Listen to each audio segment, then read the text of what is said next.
no further ado, I give you Lee Quiñones. So Lee Quiñones is a pioneering graffiti artist. He started off doing his thing in 1974, I believe at the age of 14. He put in that work until he got to around age 16, to where he built up his street cred to the point where his name started to hold weight and ring bells. You know what I'm saying? So he's known for doing massive mural style graffiti, subway cars. He basically elevated the art from, instead of people just putting just their name on the car, he turned it into straight up artwork. And not only artwork, but it was complex and it was political a lot of times in the messages. He painted more than 100 whole car murals by the time he was in his early 20s.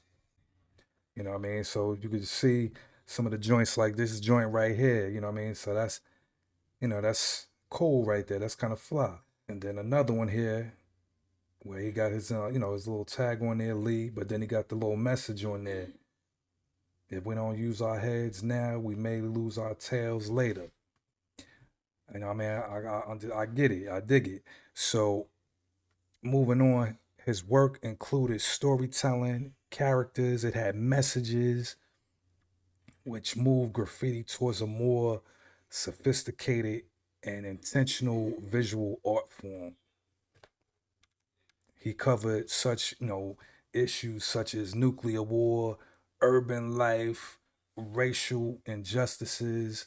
You know what I mean? He treated the trains like moving canvases for public consumption and engagement. You know what I'm saying? So this is at the phase where he was one of the first graffiti artists to transition from subway cars to actual gallery spaces, including shows in Rome, London, and New York.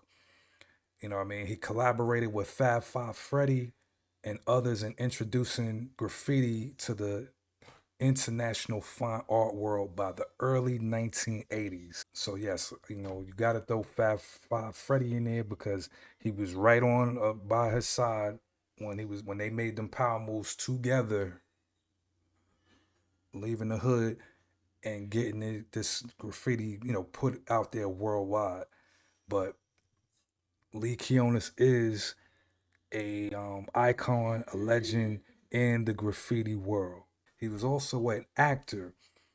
He starred in the movie Wild Style. He played Zorro, the lead graffiti artist in the film, symbolizing the struggles and passions of the early street artists at that time. So, that'll be all for today. But I just want to, drop a gem on y'all for the young heads that probably never even knew or heard about him, or might only have known about him as a artist and never knew his humble beginnings as a graffiti artist. So with that said, I holla at y'all.